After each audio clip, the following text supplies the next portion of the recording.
right, what we're doing is we're just waiting for the top of the hour. We're waiting for everybody to start joining on LinkedIn and YouTube and Twitter, and hopefully we get a few people starting to say hello. So we'll start at the top of the hour, and yeah, so say hello when you start to join.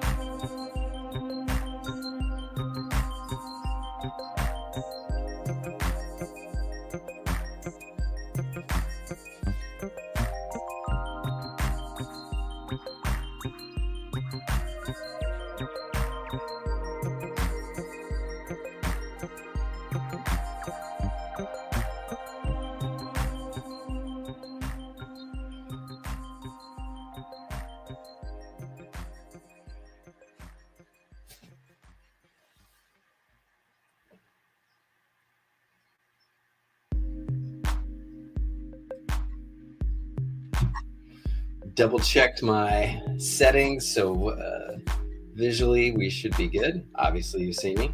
Double checked my audio settings as well, so you should be hearing me well.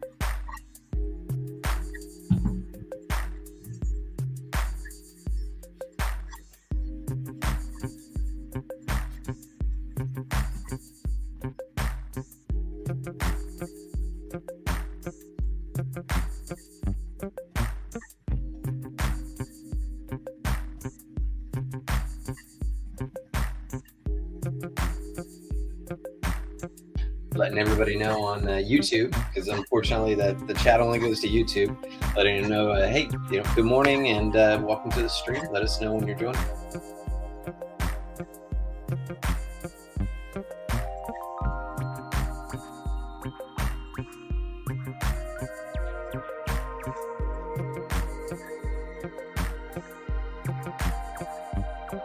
Always like to start a few minutes early, just to see who's jumping on, give the chance to get that alert out, remind people, like that. So we'll see how that works.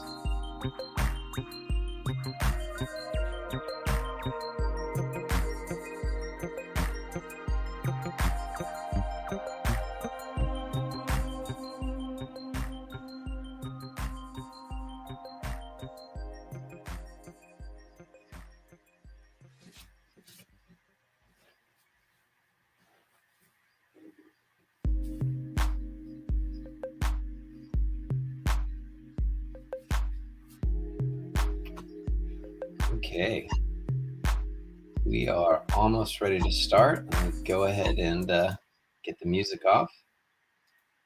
Watching the comments, looks like nobody's joining us just yet, but we have a few people that tend to jump on. So top of the hour, and welcome everybody to the Cutaway Security Infosec Friday, or ICS Friday Infosec chat. That's always a mouthful. This is June 17th, 2022.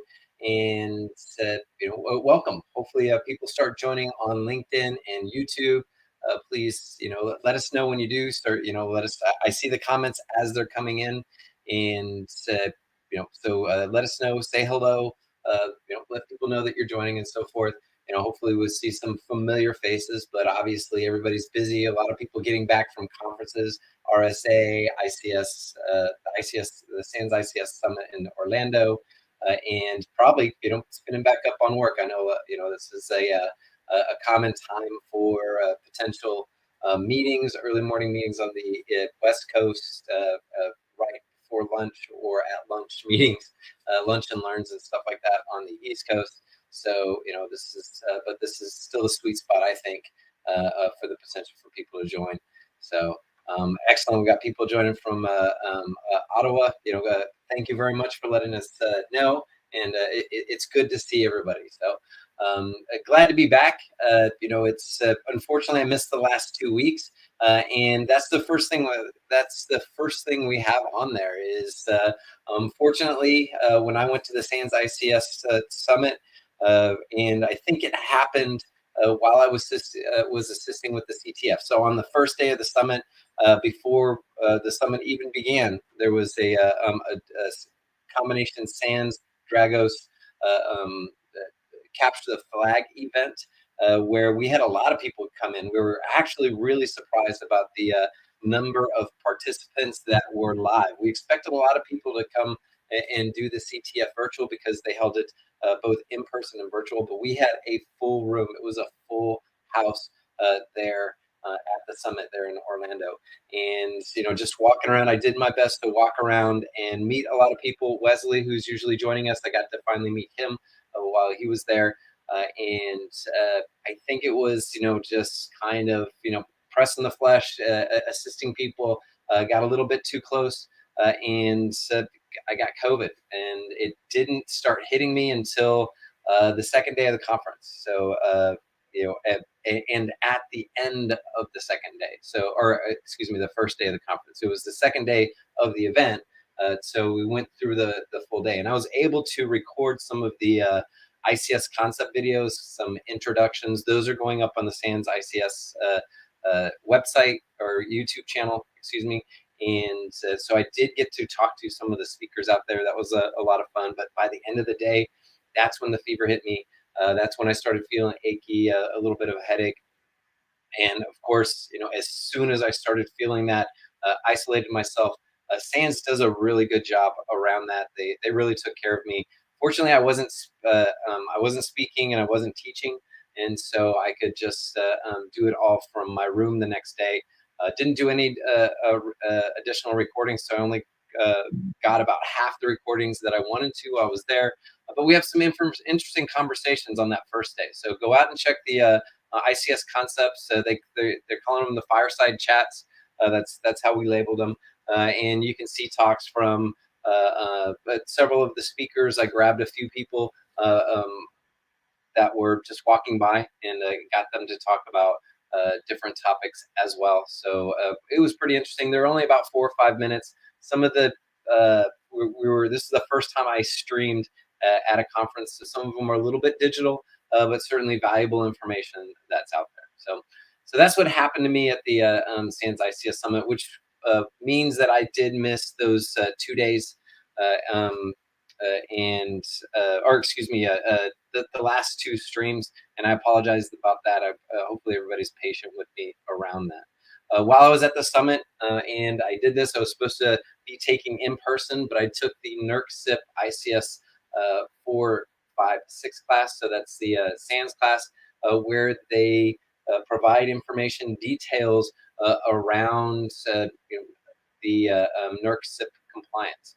And it was really interesting, eye-opening as far as understanding and getting an introduction to some of the terminologies. I've been dealing with utilities for the last 4 years and going in and hearing things like transient cyber assets and other things. And so while I understood that where it was coming from, where those terminologies were coming from, getting the actual getting an introduction to the actual definitions and a description on how they are actually being applied within these environments was really eye-opening.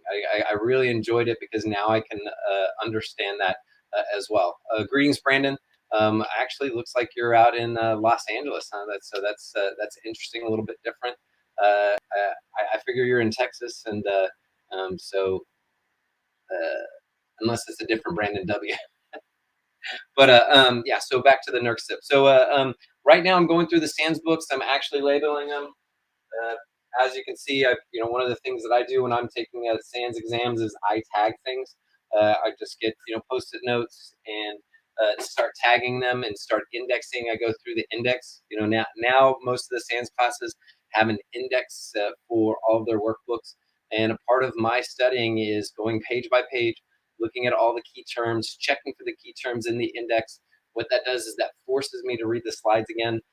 And also update the index, which is extremely important because indexes tend to lag a little bit in any book, any training material that is constantly maintained. Potentially the one area that gets missed are updates to the index. So I've already noticed some of those, and I go into the index and I not only am writing terms on the tabs for quick reference, but also updating the index so I'm a little bit faster. So I'm doing that. Hopefully in a couple months, I'll go and take the certification, and I will get the grid certification eventually. That's my goal.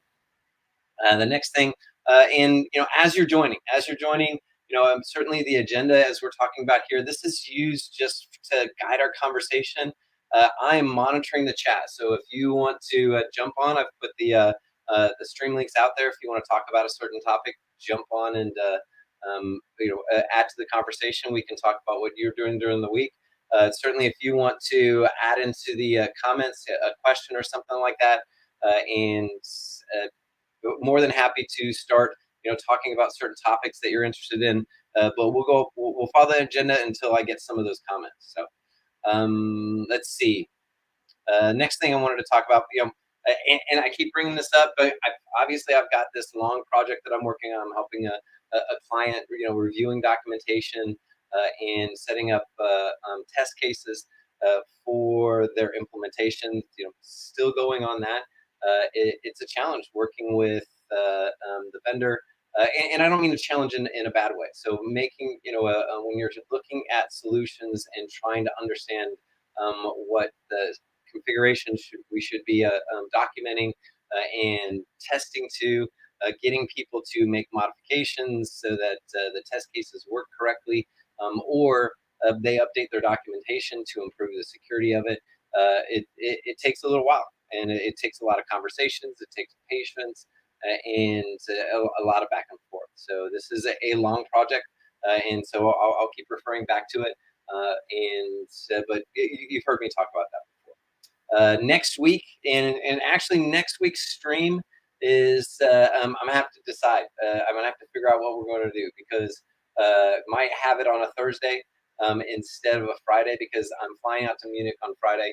And I set this up a long time ago. Germany is a place that I've wanted to go for a very, very long time, and I've never had the opportunity.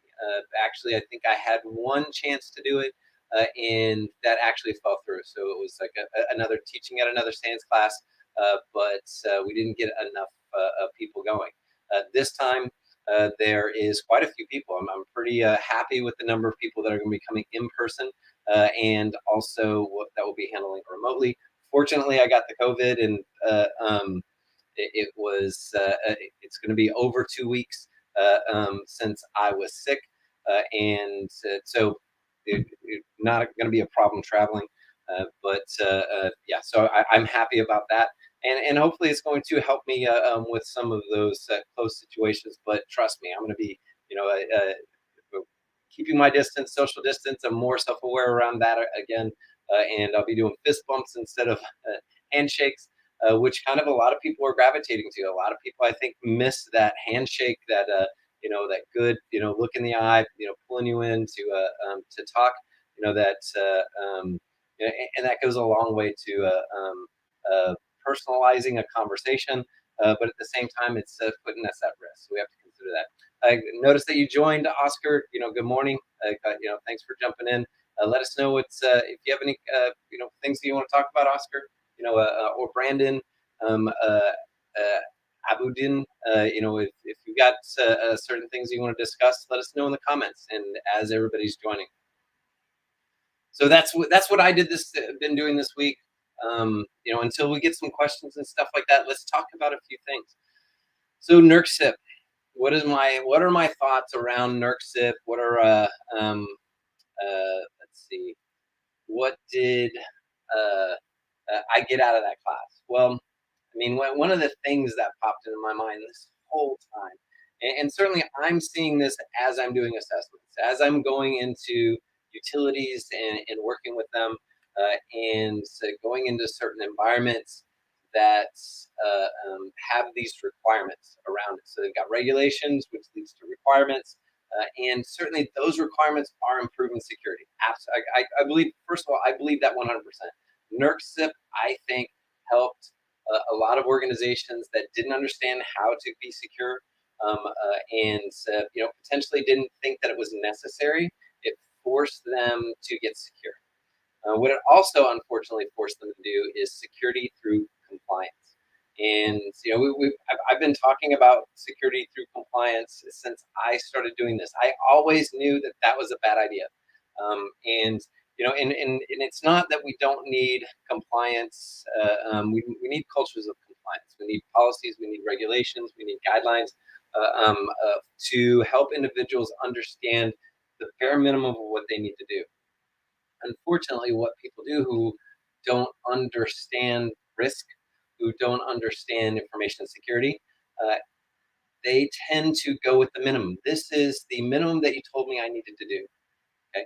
And they don't have people within their organization or with on their team providing them guidance to understand that the bare minimum is not necessarily providing every reducing all of the risk around that particular subject. So but unfortunately, I'm seeing a lot of implementation within utilities because they're still relying on the control administrators to implement a lot of these technologies. They're going with the bare minimums.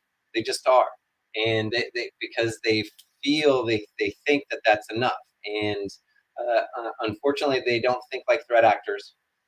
Yeah, some of them do. Some of them do. I mean, it's not fair to say that they don't always, um, but they don't necessarily understand the tenacity and the capabilities of some of the threat actors. So, and thank you, Oscar. Oscar's making a comment about, hey, let's put that on there. We have a ability to show that. So Oscar's saying that the fireside chats are awesome. Uh, I appreciate that. We tried to get that set up. Like I said, some of them are a little digital, but still get the point across. And we're working on that to make that better. You're going to see more and more streaming out of SANS, both the SANS Institute, but also the SANS ICS. A lot of the instructors are starting to do some streaming as well. I know Dean Parsons has a regular stream like this for incident response. Excuse me. So thanks for that comment, Oscar. The Yeah, so security through compliance, and I think the big problem is that what I said there, the managed security and application administration is managed by personnel with control responsibilities. I saw this as an issue when I was I was the senior manager for incident response, and I had a team of senior analysts who were the subject matter experts for doing security within our organization. Their role, in my mind, and also in their mind, was to provide incident response, to be the threat hunters, looking for unusual things, tracking down things that our analysts that were monitoring our SOC events couldn't explain or thought were suspicious and needed an extra set of eyes. They were doing that.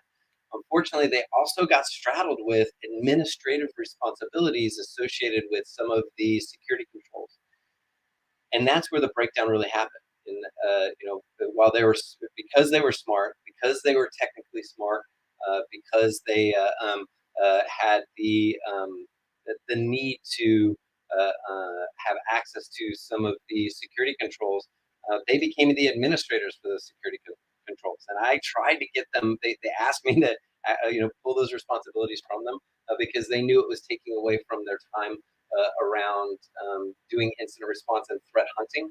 And and I could tell it as well because I wasn't achieving some of the projects that I wanted to achieve, and and make the team a little bit stronger.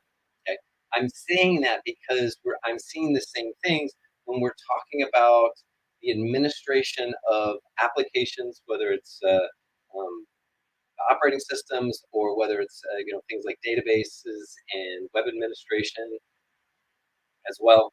Um, the people that are doing the administration for those are the personnel that are within the control network. They have control responsibilities, meaning that they are supposed to keep the control running, but they're also straddled with this responsibility about deploying the assets, deploying the software and the applications.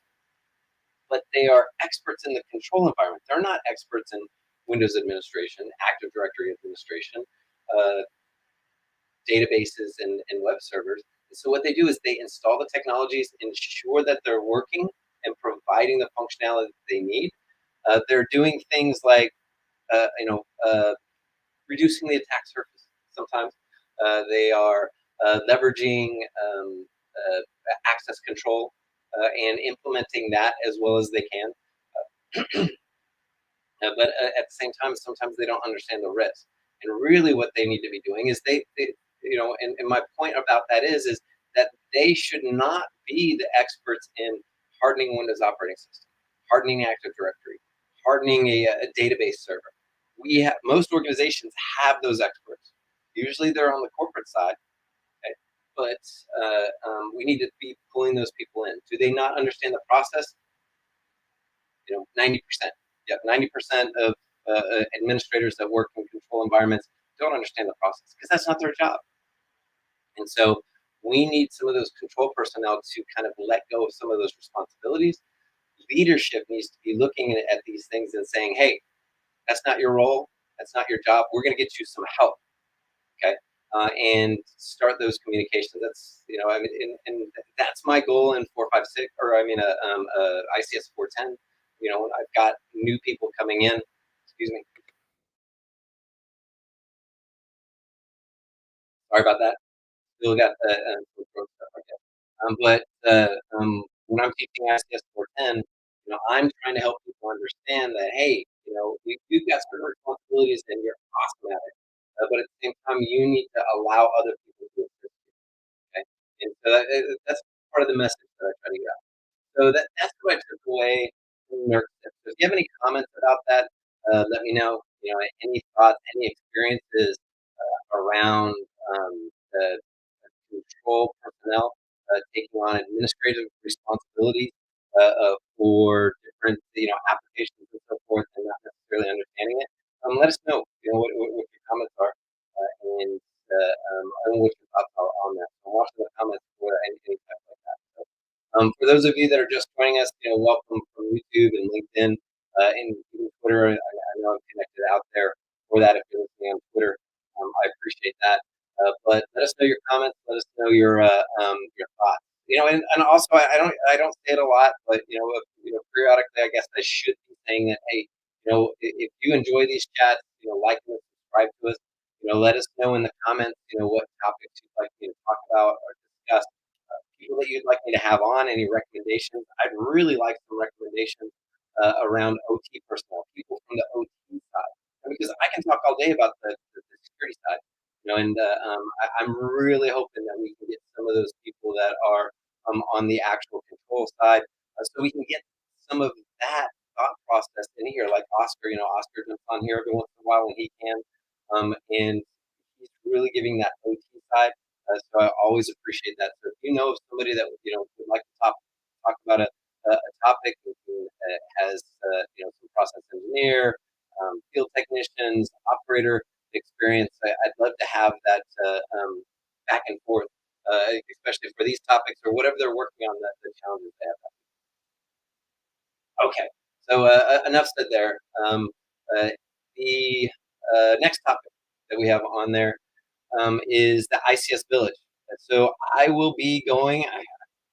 I don't have the dates right now. I'll be planning out my travel this week or over the weekend.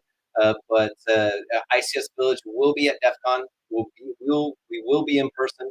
DEF CON is both being in person and virtual, which makes it a little bit tough. Unfortunately, right now, my understanding is anybody that's working with the government, DoD, if there's an opportunity to be virtual, then they have to attend that conference virtually. So because DEF CON is going to be both in person and virtual, unfortunately, there's personnel from the DoD side may or not be able to attend. And DEF CON is August 11th through the 14th. Thanks, Oscar. I'll be there. And basically, I'm just going to be a floater for the ICS Village. I'm going to be there to answer questions, to assist with there's ICS Village is going to have several displays. Actually, there's several sponsors that are going to be there as well, and they are providing personnel. They're providing things like CTFs and other challenges that are going to be out there, and so they will have people there to assist with the CTF and answering questions and so forth. But I'm going to be running around helping Thomas Van Norman and Bryson board to just do whatever they need to do for the village. Make sure that they are able to go to events because certainly they're the ones that are most experienced with it. They're going to be talking with people. Notice there that I say that there is a speaker shortage. So actually, ICS Village had a CTF or excuse me a CFP call for papers that went out. It might still be open. I'd have to double check on that. It should be on the ICS Village website. So you can just Google ICS Village. It should come up icsvillage.org, and you can go out and there should be a call for papers. There's and even for DEF CON, my understanding after I talked to Thomas Van Norman last night, and there's a shortage for speakers for the village, because you have DEF CON speakers, which, are on the DEF CON stages, but certainly for a lot of the other villages have speaking events as well. And there's a lot of open slots, both for the DEF CON. DEF CON's CFP might have closed, but certain ICS Village, we're trying to get people to talk as well. So look at that. So we got a question from Brandon. I'm looking forward to DEF CON. Do you know of any volunteer opportunities? I don't have enough experience to be a speaker yet. So one of the things we need to remind ourselves about DEF CON is that it's more of a hacker conference. It's not a DEF CON.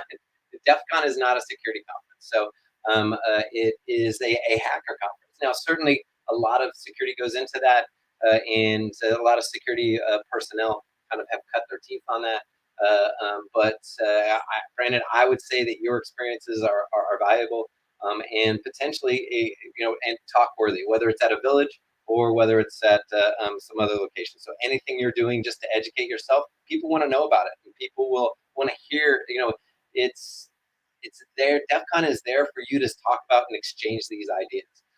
So that's one thing. I just wanted to make sure I put that out there to encourage everybody to talk. As far as volunteer, I go and check on. I'm not sure if the village has any need for volunteers right now, but certainly.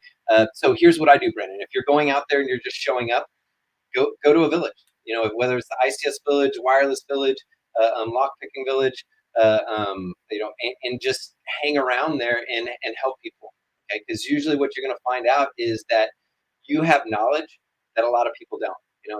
If you've been in the industry, if you've been doing IT for 3 years or 5 years, there's always somebody that is just getting into it that don't understand it. And that's the best way that I've learned is, trying to answer people's questions. And when I get a question I can't answer, I try to find an individual that can, and then I listen. So I would say that if you're not signed up as a volunteer anywhere, I would just show up to that village and just, hey, what do you need? Do you guys need any help? Because a lot of times they do. Okay. That would be my recommendation, Brandon. But certainly on the DEF CON has a great site. I know there's a lot of different resources. You just have to look through there.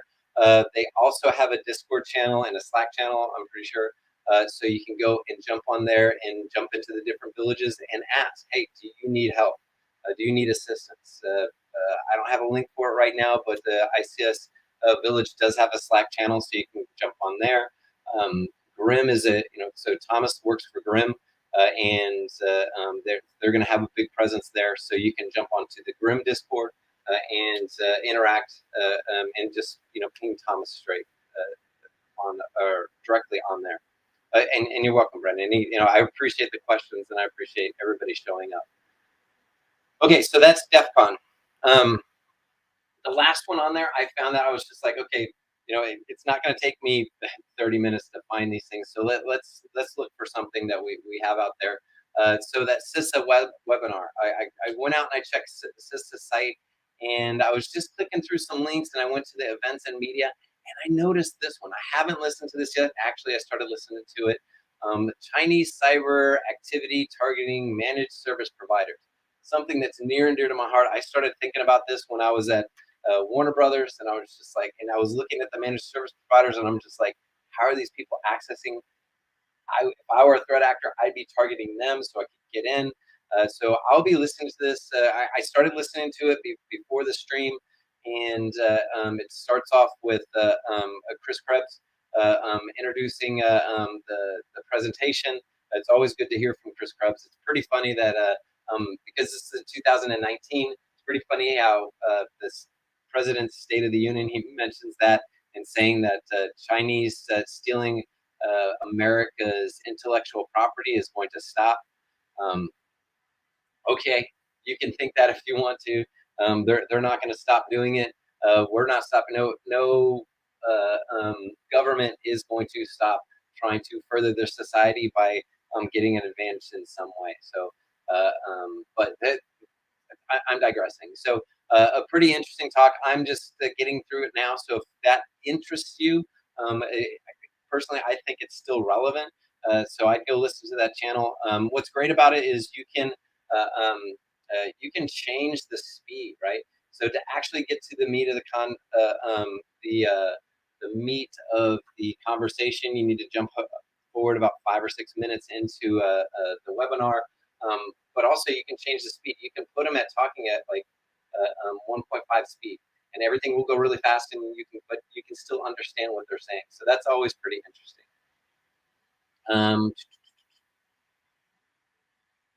There we go. I like that. So, Aaron, thank you very much for making that comment. At DEF CON, they make megaphone announcements when they need help. DEF CON's huge. I mean, it's just, Brandon, if this is your first one, it's going to be an experience. Yeah, absolutely. People need help doing all kinds of things, whether it's just moving boxes or setting things up. They're not shy about it just because they do need help. So you're going to find plenty of opportunities. And if you can't find that opportunity, sit down at one of the villages and start doing what they are doing there. Be careful and just have fun. Meet new people. This is all about networking, getting to understand people. Those types of events. So yeah, DEF CON, the CISA webinar. So I'll be listening to that, after this.